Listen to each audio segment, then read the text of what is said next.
جی हाँ, नबी सल्लल्लाहु अलैहि वसल्लम का वो आखिरी खुतबा जो बस मस्जिदों में लटका रह गया, लेकिन हम में से किसी ने भी इंसानियत के नाम का वो आखिरी पैगाम नहीं पढ़ा, ना उसे जाना ना उसे समझा। ये मैसेज उन्होंने 10 हिजरी में मैदान अरफात में दिया था और उनके सामने 1 लाख से ज्यादा सहाबा मौजूद थे। अल्लाह की हम्दो सना के बाद उन्होंने फरमाया, लोगो मेरी बात गौर से सुनो, मेरा ख्याल है कि मैं तुम्हें इस साल के बाद शायद दोबारा ना मिलूं। अल्लाह के नजदीक इज्जत वाला वो है जो परहेजगार है। किसी अरबी को अजमी पर यानी कि नॉन अरब पर कोई फजीलत हासिल नहीं और न किसी गोरे को काले पर, सिर्फ परहेजगारी ही बुनियाद है। फिर फरमाया कि ए कुरैश, कयामत के दिन ऐसा ना हो कि तुम अपनी गर्दनों पर दुनिया का माल लेकर आओ और बाकी लोग आखिरत का सामान लाएं, और अगर ऐसा हुआ तो अल्लाह के अजाब से मैं तुम्हें नहीं बचा पाऊंगा। ये नबी सल्लल्लाहु अलैहि वसल्लम अपने लोगों को बोल रहे हैं, हमारी तो बात ही छोड़ो। फिर फरमाया, तुम्हारी जान, तुम्हारा माल और तुम्हारी इज्जत सेक्रेड है, मुकद्दस है, पाक है, यानी कि कोई इसको वायलेट नहीं कर सकता। फरमाया, तुम्हारी औरतों पर तुम्हारे कुछ हकूक हैं, इसी तरह तुम पर भी तुम्हारी औरतों के हकूक हैं। औरतों से अच्छा बर्ताव करने के हमेशा पाबंद रहो और औरतों के मामले में अल्लाह से डरो। तुमने औरतों को अल्लाह की अमानत के तौर पर हासिल किया है, उनकी इज्जत करो, उनके लिए प्रोवाइड करो।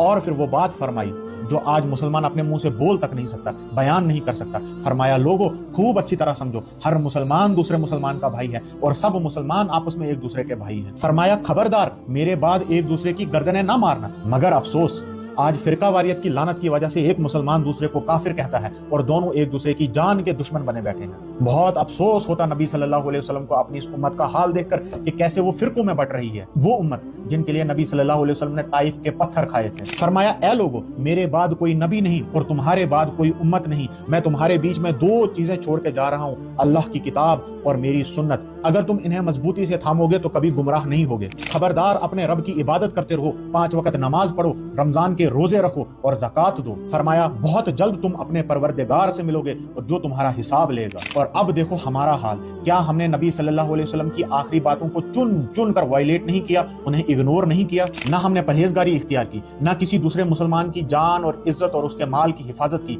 ना औरतों के हकूक पूरे किए, ना हमने नमाजें पढ़ी, ना कुरान को पकड़ा और ना हदीस को, और ना ही अपने फिरके के अलावा किसी और को मुसलमान जाना, और बस इस दुनिया का बोझ अपनी गर्दनों पर उठाए हुए हैं। एक एक चीज को चुन चुन कर वायलेट किया। इस खुतबे के बाद नबी सल्लल्लाहु अलैहि वसल्लम ने फरमाया कि खबरदार, जो लोग यहाँ मौजूद हैं वो मेरी इन बातों को उन लोगों तक पहुंचाए जो यहाँ पे मौजूद नहीं हैं।